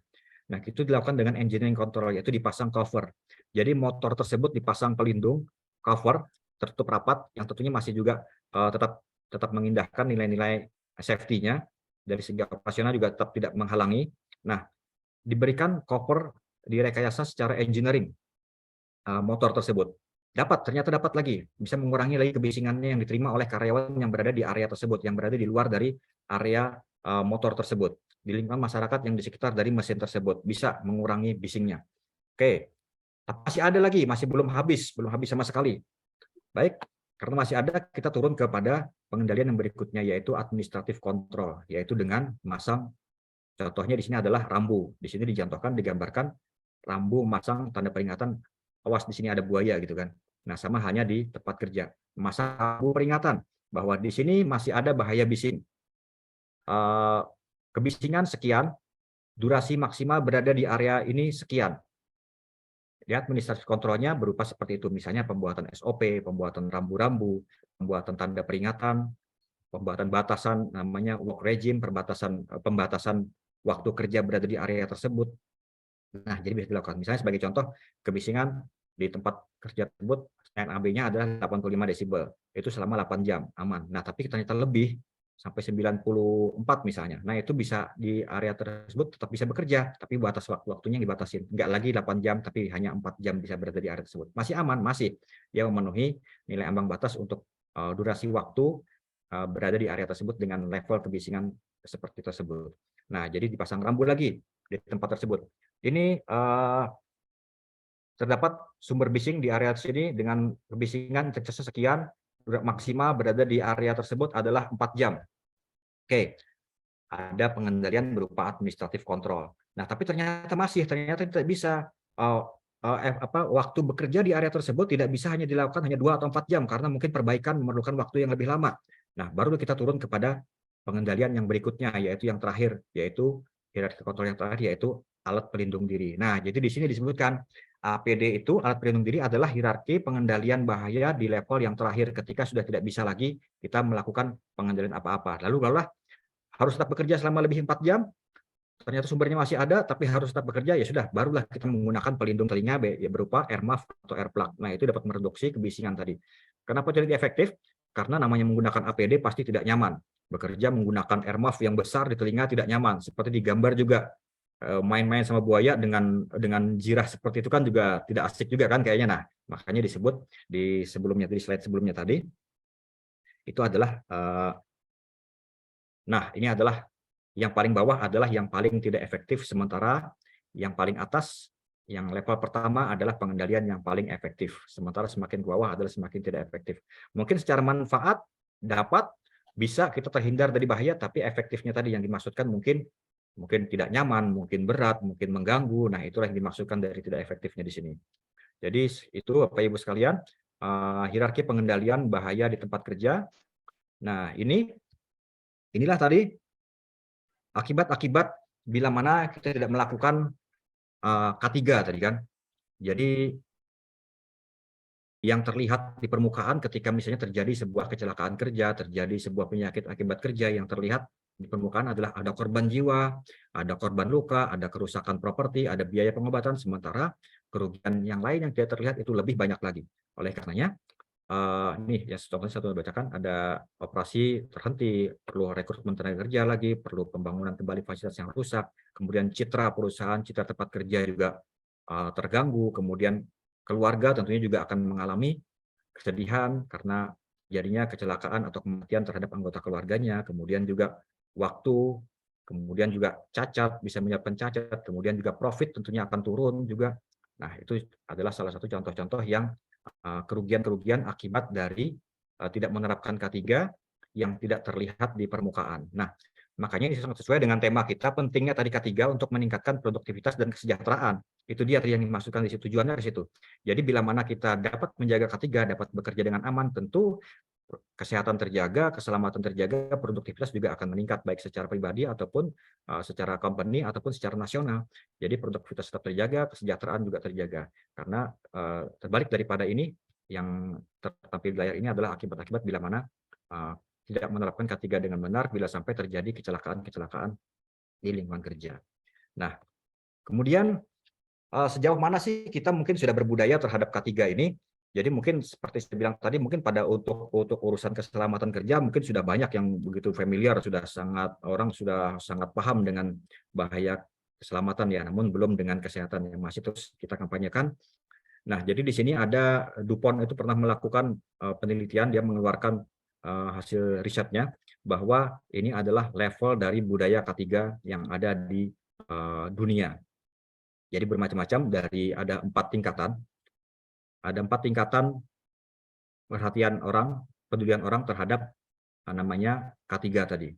Jadi di sisi yang sebelah kiri ini adalah sisi yang paling rendah, sisi yang sebelah kanan adalah sisi yang paling bagus. Jadi dari sisi reaktif, kemudian ada dependent, kemudian ada level independent, kemudian ada interdependent. Nah, di sini di reaktif ini, sisi yang sebelah sini adalah orang patuh kepada K3 bila saya harus mengikuti karena saya harus mengikuti karena saya dipaksa untuk mengikuti. Nah, semakin sisi yang ke kanan adalah saya mengikuti peraturan karena saya mau, karena saya perlu terhadap ini, keselamatan ini perlu. Jadi sudah kesadaran dari dalam dirinya, sudah terbentuk.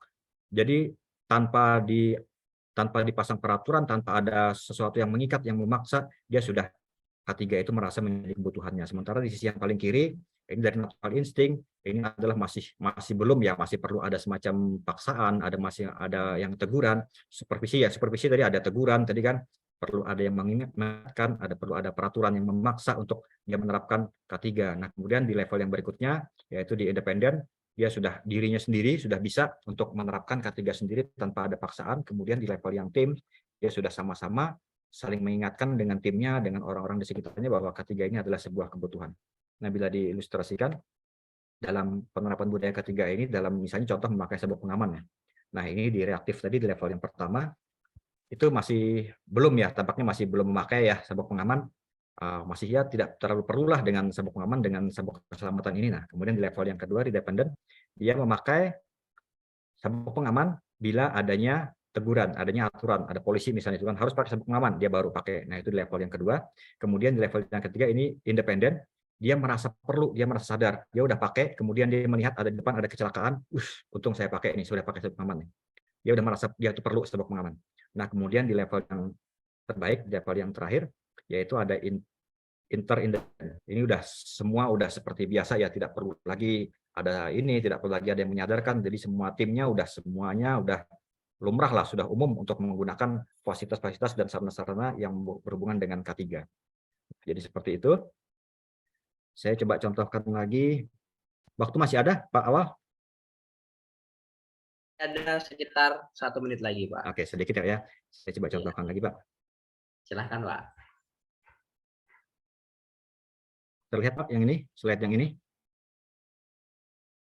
Belum terlihat, Pak. Belum ya.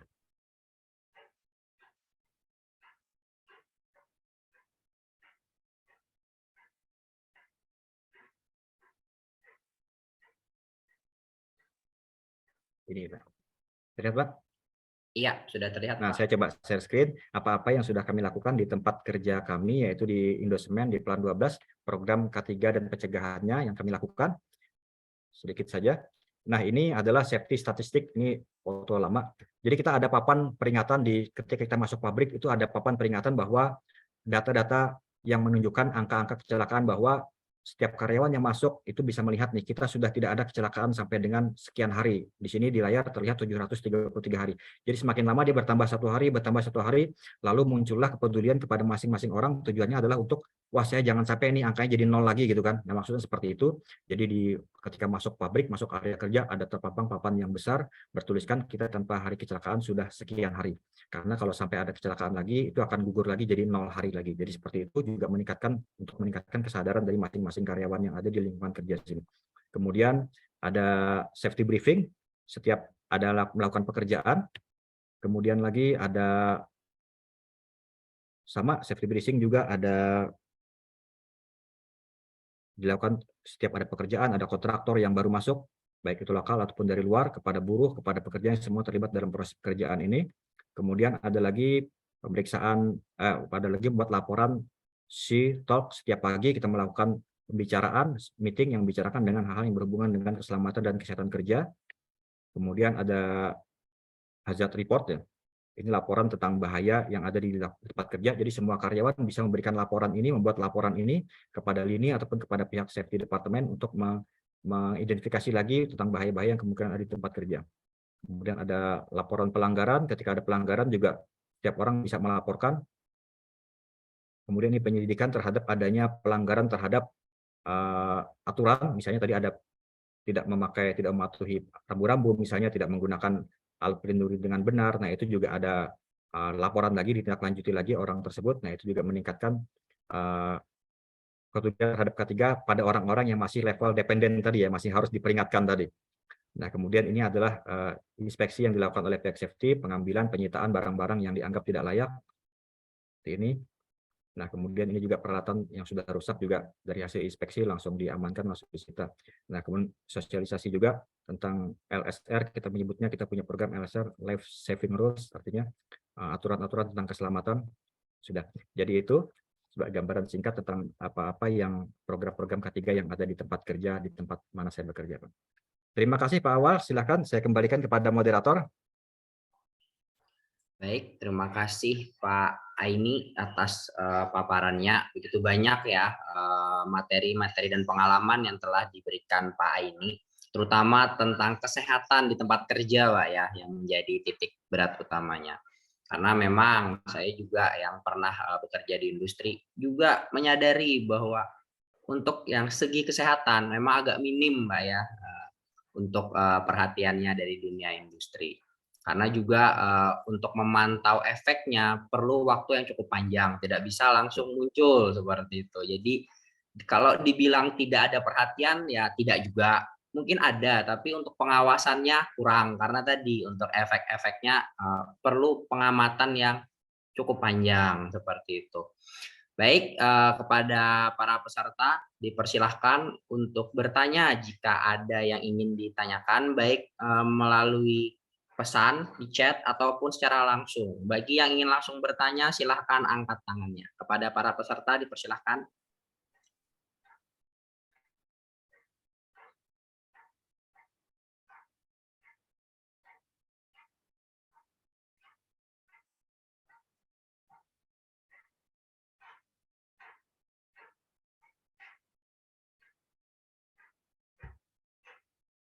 Apakah ada yang mau langsung bertanya? Izin Pak saya. Iya, silahkan. Baiklah, sebelumnya izin memperkenalkan diri dulu. Saya Hiskia Putri Boru Sitinja, saya dari Universitas Jambi, Teknik Kimia Angkatan 2020. Sebelumnya, terima kasih kepada Bapak yang sudah memaparkan materinya. Seperti yang kita ketahui, kalau K3 itu sangat penting dalam dunia industri.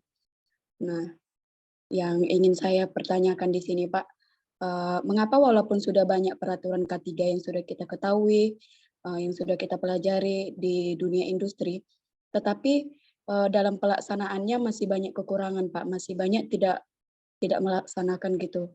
Nah, itu bagaimana tanggapannya, apa solusi dari masalah tersebut, Pak? Terima kasih. Ya, Pak ini apa langsung direspon atau menunggu pertanyaan yang lain? Boleh sementara menunggu, kalau belum ada boleh langsung direspon Pak ya, sambil menunggu yang lain mungkin. Oke, Bisa Pak mungkin ya? ya mungkin langsung dijawab saja Pak. Baik, terima kasih Ibu Hiskia ya dari Universitas Jambi ya tadi ya. Ya. Oke, Iya, Pak. terima kasih Bu Hiskia. Benar seperti itu Ibu, bahwa yang namanya K3 itu adalah sesuatu yang penting. Semua pihak, semua stakeholder membutuhkan yang namanya K3, baik itu pemerintah, pengusaha, pekerja, keluarga, masyarakat, semua harusnya dalam tanda petik membutuhkan K3, karena itu adalah hubungannya dengan yang tadi kan, produktivitas, kesejahteraan. Karena tanpa K3 itu orang-orang menjadi berpotensi kehilangan hari kerja, kehilangan produktivitas, kehilangan kesejahteraan. Namun dalam prakteknya, kenapa gitu kan, masih aja mungkin kurang care atau kurang peduli gitu kan. Nah itu tadi itu seperti yang dalam slide saya yang terakhir tadi ya. Nah di sini, jadi ada level-level, udah tampakkah di layar? Tampil ya Pak Awal ya? Ya, tampil Pak. Yang di Dupont itu di Dupont. Nah ini level-level dalam kita budaya K3 kita. Jadi dari reaktif, dependen, independen, sampai interdependen. Nah, itu tergantung dari budaya K3 di tempat kerjanya itu masing-masing. Kenapa kok masih ini? Padahal kan itu penting gitu kan. Nah, tapi kan kembali lagi ke situ. Kembali lagi kepada budaya dari orang masing-masing tadi. Kenapa sih tidak membudaya, belum menjadi budaya? Mungkin belum menyadari. Karena tadi, seperti Pak Awal bilang, itu juga mungkin kurang tersosialisasi. Misalnya yang contoh saja yang kesehatan, bahaya kesehatan kurang tersosialisasi. Bahkan ada yang lebih parah lagi, mungkin bahaya keselamatan pun orang masih ada yang tidak peduli sampai sekarang. Betul, memang kondisinya seperti itu. Karena belum merasakan, belum mengalami dampaknya tadi. Sementara padahal untuk bisa, untuk sadar tidak harus Bu ya, tidak harus mengalami dampaknya dulu gitu kan. Untuk itu gitu kan. Misalnya untuk seorang bisa, katakanlah waktu Covid kemarin gitu kan. Untuk dia, untuk supaya jangan sampai dia, misalnya untuk supaya peduli dengan apa sih namanya istilahnya Covid kemarin, dengan prosedur Covid itu apa harus kena Covid dulu gitu kan? Enggak kan gitu, harusnya kan dia bisa melihat contoh-contoh tadi. Sama hanya dengan K3 seperti itu. Mungkin yang paling umum, paling sering terjadi adalah biasanya nggak apa-apa kok, biasanya kayak gitu. Ya Bu, begitu Bu ya. Jadi ini biasanya nggak apa kok, aku aman-aman aja kok. Nah yang paling sering diucapkan kan itu. Tapi ya tadi, bahaya tidak mengenal waktu, tidak mengenal tempat, tidak mengenal saudara, kawan atau siapapun gitu kan, bisa terjadi di mana saja, bila mana terjadi yang namanya segitiga bahaya tadi. Bila sudah beberapa kali terjadi pelanggaran, terjadi kondisi tidak aman, pasti nanti itu sesuatu yang pasti. Teorinya seperti itu sudah dibuktikan. Pasti akan terjadi sebuah kejadian yang semakin mendekatkan lagi kepada kecelakaan yang bisa berakibat fatality, bahkan mungkin seperti itu, kerugian yang lebih besar lagi. Nah, mungkin yang paling alasan yang mendasar selain daripada budaya dan kesadaran tadi, setelah itu juga adalah cost, setelah itu juga ada biaya. Dalam hal ini adalah dunia kerja, dari pengusaha, karena yang namanya K3 itu juga adalah bukan sesuatu yang gratis ya, investasi juga gitu kan untuk K3 itu. Jadi minimal adalah investasi knowledge, minimal investasi pengetahuan kepada personilnya. Itu juga membutuhkan investasi. Nah, sedangkan yang terjadi adalah masih mungkin masih berhemat terhadap cost, berhemat terhadap pengeluaran itu, karena mungkin nggak terlalu perlu sih, mungkin bisa-bisa aja, aman-aman aja. Nah, padahal tanpa disadari, investasi itu adalah sesuatu yang juga bisa bernilai feedback yang sangat positif. Jadi misalnya katakanlah tidak investasi dengan alasan menghemat cost, tapi ternyata kalau itu dilakukan dampaknya kerugiannya jauh lebih besar, seperti yang tampak pada dalam gunung es tadi Bu ya. Jadi kerugiannya justru bisa menimbulkan kerugian yang jauh lebih besar lagi kalau bila mana tidak peduli terhadap hal tersebut. Nah, caranya bagaimana? Caranya salah satunya tadi dengan semacam event-event semacam ini, meningkatkan sosialisasi, meningkatkan kesadaran, meningkatkan pengetahuan. Mungkin bisa jadi orang tadi orang tidak mau itu kan kalau tidak mau atau tidak tahu kan. Minimal kalau sudah tahu kan jadi berkurang faktor untuk tidak maunya kan gitu. Jadi ada dua faktor, tidak mau dan tidak tahu tadi. Minimal kalau sudah tahu, ya sudah mengetahui, dan paling tidak kan tinggal satu faktor lagi yang akan diatasi lah untuk supaya dia mau, supaya sadar berbudaya K3 itu. Demikian Ibu. Baik, terima kasih ya Pak. Terima kasih Bu. Baik, Di kolom chat Pak sudah ada beberapa pertanyaan, ada 3 pertanyaan masing-masing dari Muhammad Fajar, Rizky, dan juga Yulia Suryadi. Mungkin bisa dijawab dulu yang pertanyaan tersebut Pak. Ya, dan untuk peserta lain yang ingin bertanya secara langsung silahkan diangkat tangannya, kemudian nanti akan dijawab setelah pertanyaan yang di chat dijawab oleh pemateri kita.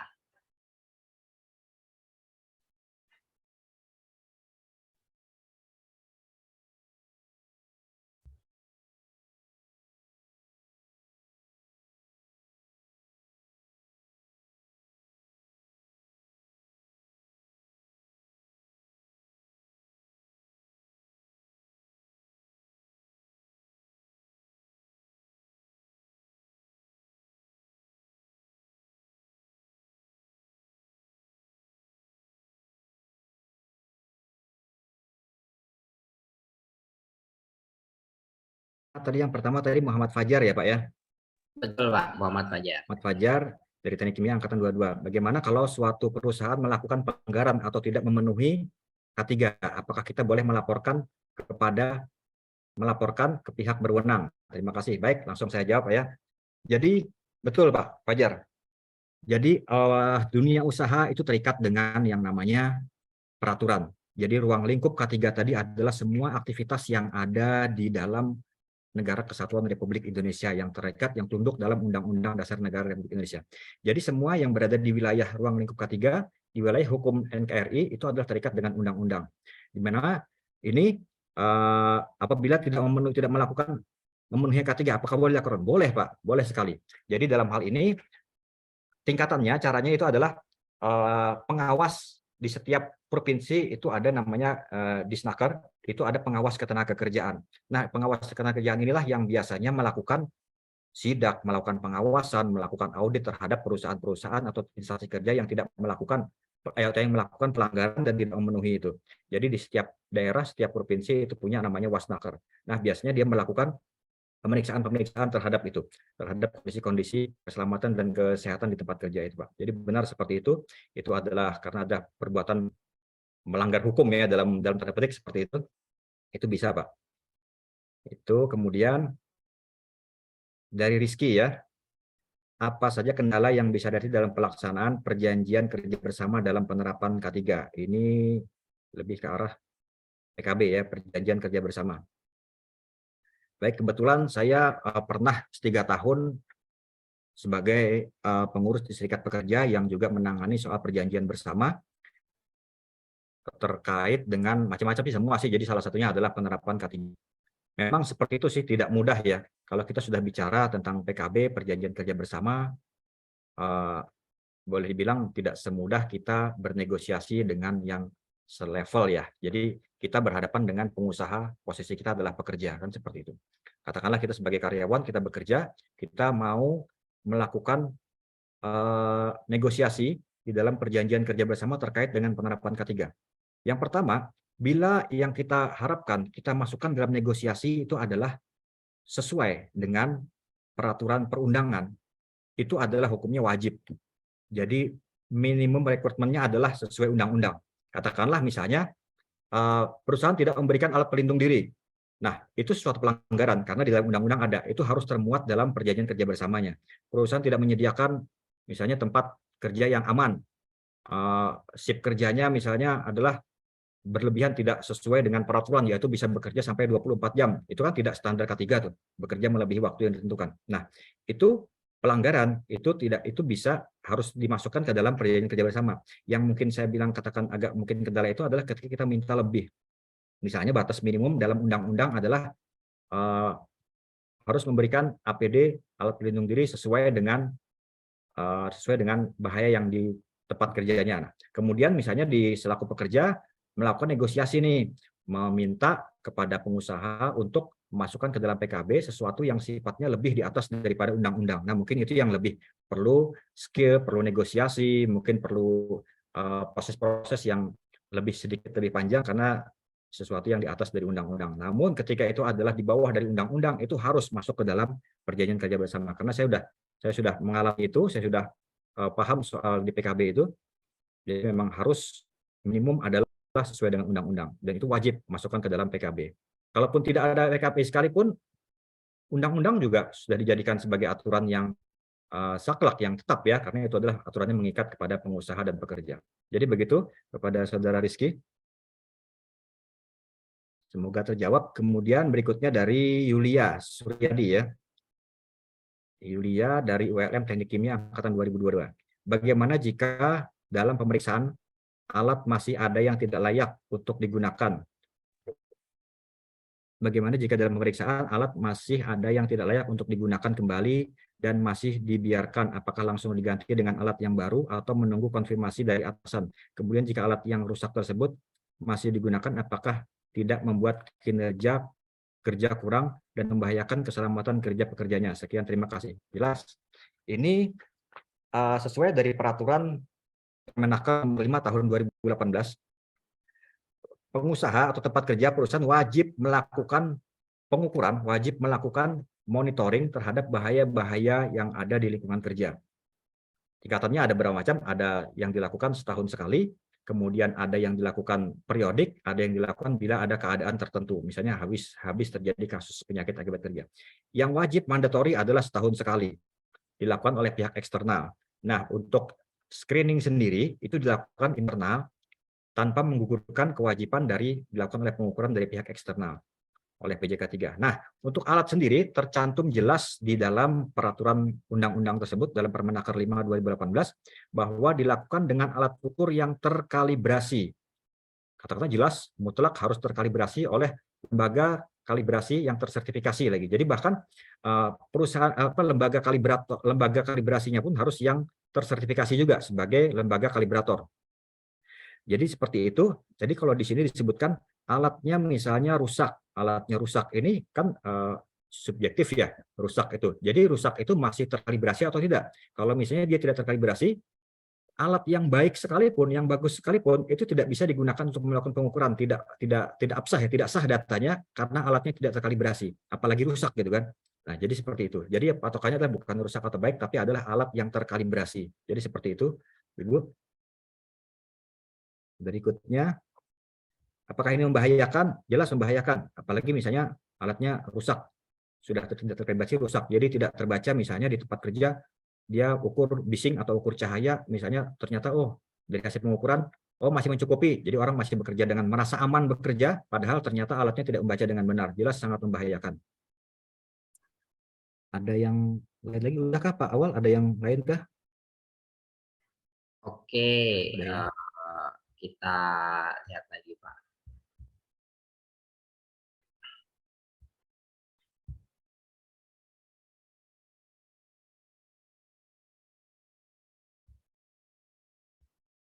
Oke, silahkan untuk peserta lain yang mau bertanya secara langsung, mungkin satu peserta lagi. Dan untuk yang tadi bertanya, apakah ada tanggapan? Untuk dari yang Rizky, Yulia tadi, dan Hendrawan. Atau coba boleh mungkin dari salah seorang mahasiswa di teknik kimia yang mau sharing tentang pengalamannya ketika mungkin ada praktek kerja atau magang di lapangan, boleh coba di-sharingkan, baik itu yang bagus ataupun yang tidak, coba biar kita bisa sama-sama jadi bahan diskusi kita mungkin. Adakah?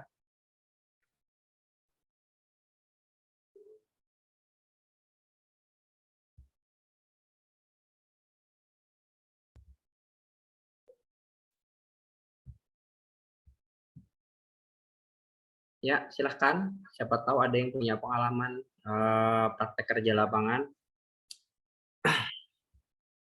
Untuk yang angkatan-angkatan cukup tua ya, yang angkatan 2019 mungkin kalau ikut berhadir.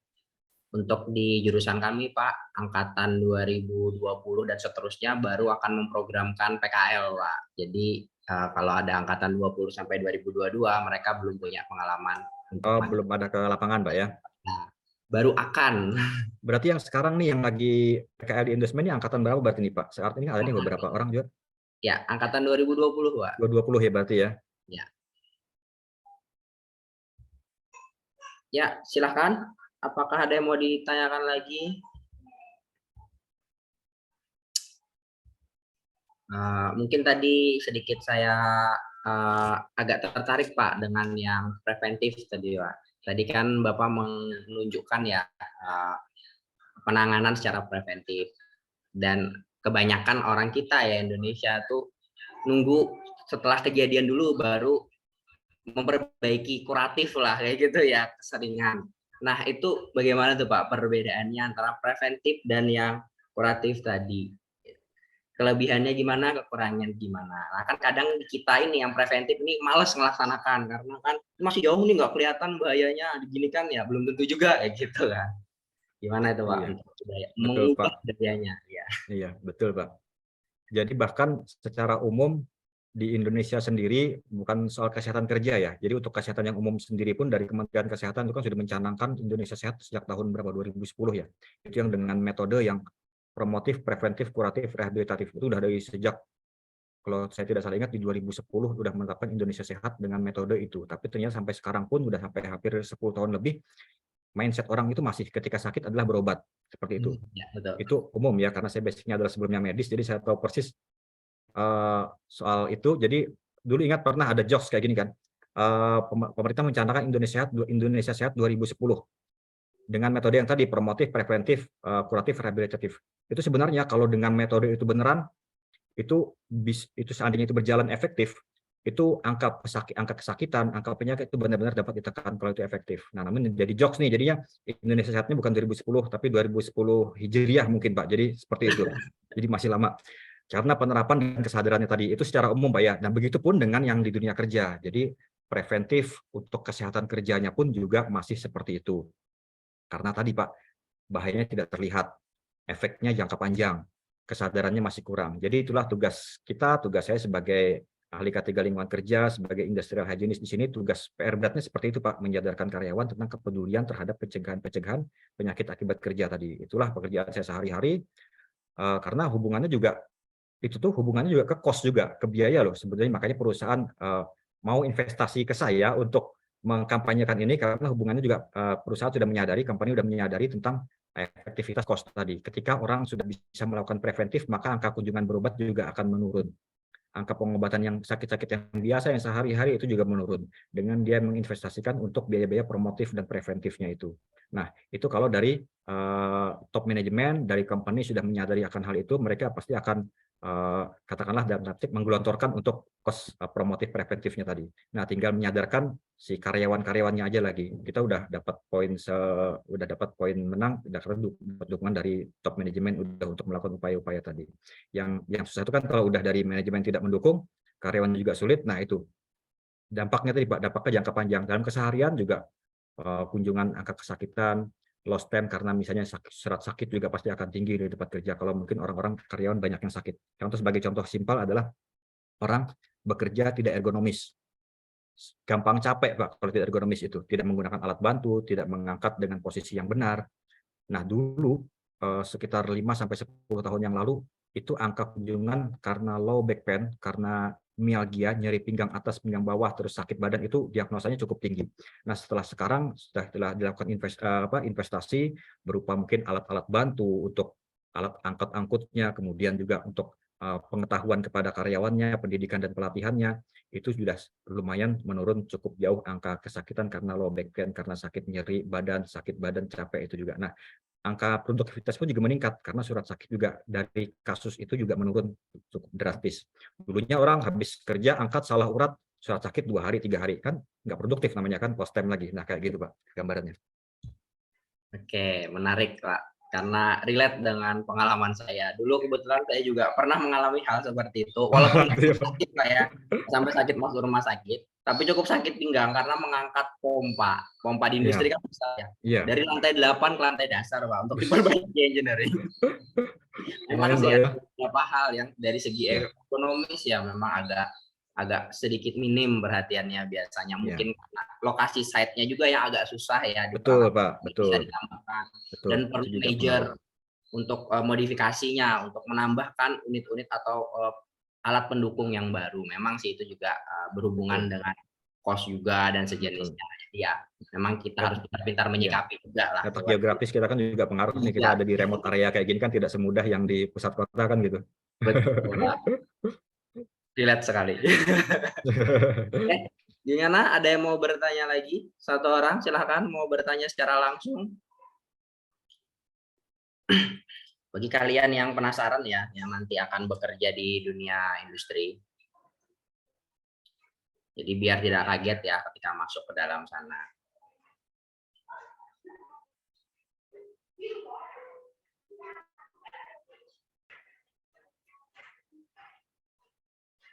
Ada chat sepertinya dari siapa nih?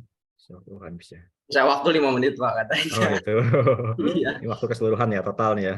Iya.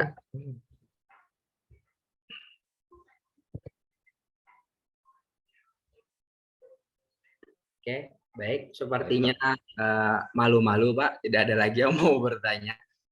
Mungkin nanti jika ingin bertanya mungkin bisa secara personal mungkin Boleh, ke Bapak. ya, boleh ke email. Ada email saya cantumkan di CV tadi. Ya, silahkan hubungi pemateri kita ke Pak Aini Istariadi. Ya, tadi kan dicantumkan ya di via WhatsApp, via email juga bisa kalau ada hal yang berkaitan dengan kesehatan kerja. Ya, bagi peserta yang masih penasaran dan malu untuk bertanya sekarang, silahkan bertanya pada media sosial bio dan email. Baik, untuk yang kesempatan kali ini akan saya simpulkan secara sederhana ya untuk webinar kita hari ini, di mana untuk tema kita sendiri adalah menjaga produktivitas dan kesejahteraan dengan menerapkan K3 ya. Di mana di sini K3 itu merupakan tools yang dilindungi oleh undang-undang dan memiliki 3 tujuan utama, yaitu adalah melindungi dan menjamin keselamatan setiap tenaga kerja dan orang lain di tempat kerja. Kemudian kedua, menjamin setiap sumber produksi dapat digunakan secara aman dan efisien. Dan yang ketiga adalah meningkatkan kesejahteraan dan produktivitas nasional. Sehingga nanti di sini yang mendapatkan keuntungan tidak hanya institusi atau perusahaannya, namun juga karyawannya. Karena di situ keselamatan dan kesehatan itu sangat berkaitan erat dengan masing-masing pribadi, karena kerugian tidak hanya ditanggung oleh perusahaan namun juga ditanggung oleh pribadi yang mengalami kecelakaan, sehingga kepedulian untuk setiap orang menjaga keselamatan dan kesehatan kerjanya itu sangat wajib dibutuhkan. Dan untuk menerapkan budaya tersebut perlu juga pengetahuan, kemudian juga keikhlasan tentunya ya, untuk dan menyadari bahwa hal itu perlu untuk kedepannya agar nanti kita walaupun bekerja setelah umur sekian lama, tua dan sebagainya tetap sehat dan purna tugas juga dalam keadaan yang masih sehat, tidak ada kendala kesehatan yang terlalu berarti kecuali karena tua Pak ya gitu ya. Oke, sekian dari saya dan pemaparan materi dari pemateri. Selanjutnya akan saya kembalikan ke MC. Baik, terima kasih Pak Aini Istariadi atas pemaparannya. Terima kasih Pak Awa, terima kasih juga kepada panitia. Sebelumnya saya juga mohon maaf selama penyampaian ada kata-kata saya yang kurang, ada kata-kata saya yang kasar, karena sampai hari ini saya masih makhluk kasar, belum menjadi makhluk halus. Jadi mohon maaf. Terima kasih. Assalamualaikum warahmatullahi wabarakatuh. Saya berikan kepada MC dan moderator. Waalaikumsalam warahmatullahi wabarakatuh.